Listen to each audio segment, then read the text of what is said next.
అంటున్నారని వచ్చేసామండి. ఇక రాజమండ్రి పై నుంచి రైలు కింద నుంచి లండన్ నుంచి లడికిన రాత్రి వచ్చేసానండి.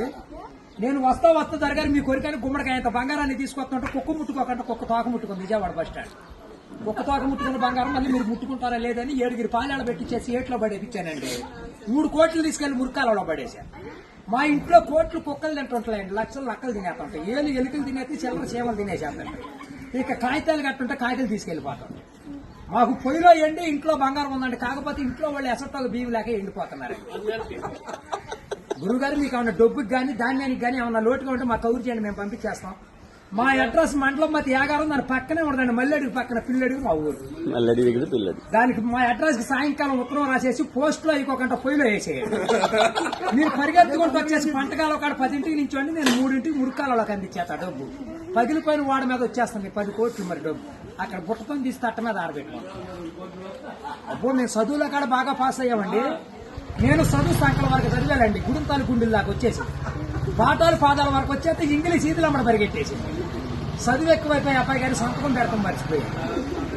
సోనియా గాంధీ గారి దగ్గరికి వెళ్ళి ఉద్యోగం అడిగానండి. రాత్రి రాజీవ్ గాంధీ గారు రాసిచ్చారు ఈ ఊళ్ళో ఉద్యోగం. ఎక్కడైతే సంతకాలు చేసే పని ఉండదు. ఈ ఊళ్ళో ఉద్యోగం రాసాక ఒక పని దొరికిందండి. ఈ మధ్యన ముసలి అంతా ఉండకూడదని పొద్దున్న మా డిపార్ట్మెంట్కి ఆర్డర్ వచ్చింది. ముసలి ఉన్న కాడి నుంచి అత్తాకోడళ్ళు పోట్లాడుకుంటున్నారు. అత్తలు అడుగులో పడిపోతుంది, కోళ్ళు వచ్చి గొంతులో పడిపోతుంది, మంచం ఎక్కేస్తుంటే అన్ని అడుగు మీద కూర్చోండి. అందుకని ముసలి అంటారు తీసుకెళ్లి మెగాస్టార్ చిరంజీవి గారి దగ్గర చేర్పిస్తున్నాం. గురువు గారు దసరా పండుగ రోజున మా ఊళ్ళో ఏప్రాల్ పండుగలు వేపిస్తున్నాను. నాపరాళ్ళ మీద ఏప్రాల్ పోట్లాడుకుంటే నాపరాళ్ళు ఇప్పుడు సమరాత్రి గారు వెళ్ళి సౌండ్ చేస్తుంటే, మునసూపు గారు వెళ్ళి ముడేస్తుంటే, కర్ణం గారు వెళ్ళి కాగితాలు రాస్తుంటే, ప్రెసిడెంట్ గారు వెళ్ళి పెళ్లి చేసేస్తున్నారు. ఇప్పుడు ఆ పెళ్లి భోజనాలకు ఎక్కించుకురమ్మని మా ఇయ్యంకుల వారు ఊపిలేని విమానాన్ని పంపించారండి. విమానానికి ఊరు చివరికి వచ్చాక ఊపి ఎక్కిపోయిపోయి కృష్ణానదిలో పడిపోయింది. నేను వచ్చి మీ బాజార్లో పడిపోయింది. ఇవాళ సార్జీకి మీరు 500-600 ఇచ్చారంటే సార్జీ డబ్బులు పెట్టుకుని వెళ్ళి కాకినాడ వెళ్ళి కాఫీ తాగి అక్కడ మీ పేరు పేపర్లు వేసేస్తారు. ఈసారి గారు ఇప్పుడు రాబోయే కాలానికి కాబోయే సీఎం గారు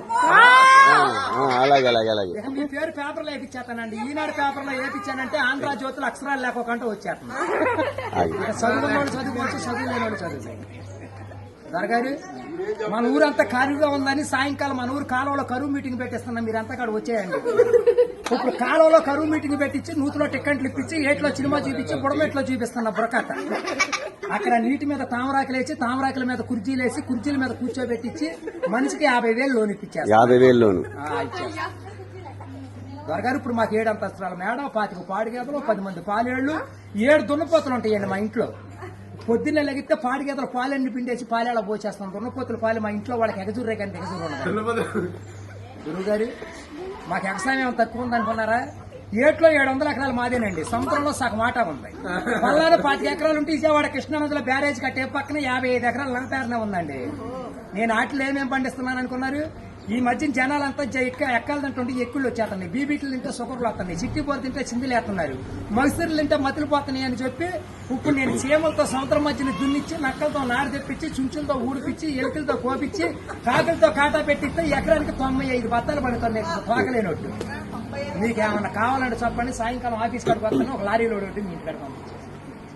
మరి పంపించండి. మళ్ళీ మా యాప్ వచ్చిన కొనుగోలేదు, లక్షలకు వచ్చిన కరువు లేదు. కోట్లు కుక్కలు వేసినా, లక్షలు నక్కలు వేసినా కానీ మేము కాఫీ దగ్గర కాకినాడ వెళ్ళిపోవాలి, భోంచేతకి బొమ్మ వెళ్ళిపోవాలి, నిద్ర చేతకి నీలగిరి వెళ్ళిపోవాలి. ఈ మధ్యన ఏది చూద్దాం.